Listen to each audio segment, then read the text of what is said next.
तर नमस्कार शेतकरी मित्रांनो, स्वागत आहे तुमचं आपल्या शेतकरी कट्टा यूट्यूब चॅनलवर। आज आपण जाणून घेणार आहोत चिल मिक्स कॉम्बी या मायक्रोन्यूट्रिएंट खताबद्दल संपूर्ण माहिती।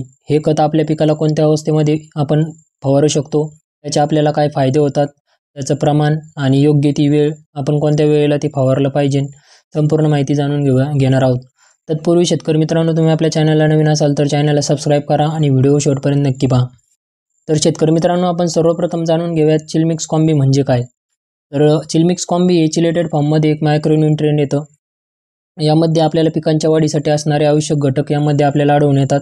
तसंच शेतकरी मित्रांनो, हे चिलेटेड फॉर्ममध्ये असल्यामुळं आपलं झाड ते पटकन शोषून घेतं आणि आपल्याला त्याचा परिणाम लवकरात लवकर झालेला दिसून येतो। तर शेतकरी मित्रांनो, आपण आता जाणून घेऊया यामध्ये कोणकोणते घटक असतात ते। तर एक म्हणजे यामध्ये झिंक असतं, ते 3% असतं। त्यानंतर यामध्ये फेरस असतं, ते त्याचं प्रमाण 2% असतं। तसंच यामध्ये मॅग्नेशियम असतं, ते 1% असतं। त्यानंतर कॉपर यामध्ये 0.5% असतं, बोरॉन यामध्ये 0.5% असतं आणि मॉलिब्डेनम यामध्ये 0.1% असतं। तर शेतकरी मित्रांनो, यामध्ये आपल्याला झिंक, फेरस, मॅग्नेशियम, कॉपर असे चिलेटेड स्वरूपामध्ये हे घटक आपल्याला यामध्ये येतात। त्यामुळं आपलं झाड हे घटक लवकर शोषून घेतं आणि आपल्याला त्याचा चांगला परिणाम झालेला दिसून येतो आणि रिझल्ट आपल्याला लवकरात लवकर दिसून येतो। तर आता शेतकरी मित्रांनो, आपण जाणून घेऊयात याचे आपल्याला फायदे काय काय होतात। तर एक म्हणजे झिंक आणि लोहामुळे आपली जी पाने पिवळी पडण्याची समस्या असते ती आपले दूर झालेली आपल्याला दिसून येते। तसंच मुळांची वाढ आपल्या झाडाची चांगली झालेली आपल्याला दिसून येते, त्यामुळे आपल्या झाडाची वाढ जोमात होते। शेतकरी मित्रांनो, आपल्याला फुलधारणा जर आपल्या झाडामध्ये जास्त प्रमाणात फुले येण्यासाठी, तसंच फुलगळ कमी होण्यासाठी, त्यानंतर फळधारणा सुधारण्यासाठी आपल्याला मदत होते। फळांची प्रत असेल, वजन असेल, त्यानंतर चमक सुधारण्यासाठी आपल्याला चांगला फायदा होतो।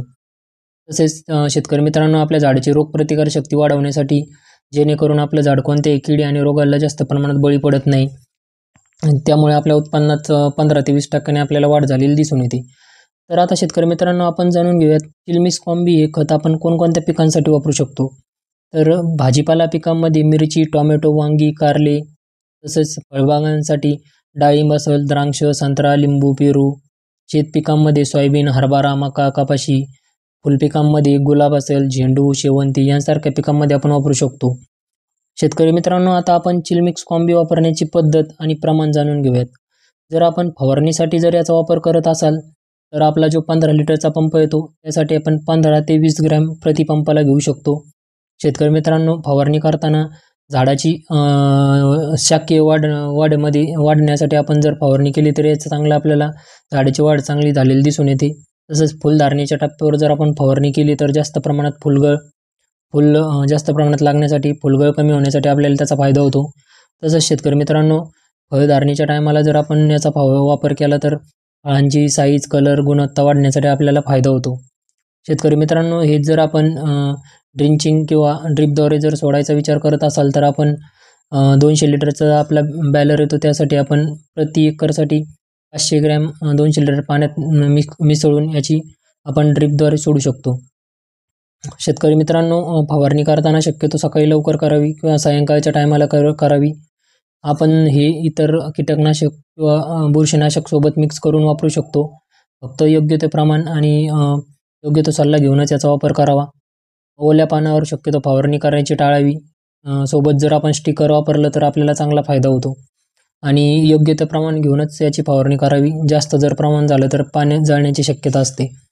शेतकरी मित्रांनो, आपण जर चिल मिक्स कॉम्बीचा किमतीचा जर विचार केला तर आपल्याला हे बाजारामध्ये तुमच्या भागानुसार, वेगवेगळ्या भागानुसार 250 ते आपल्याला 300 रुपयापर्यंत 250 ग्रॅमचं याचं पॅकेट मिळून जाईल।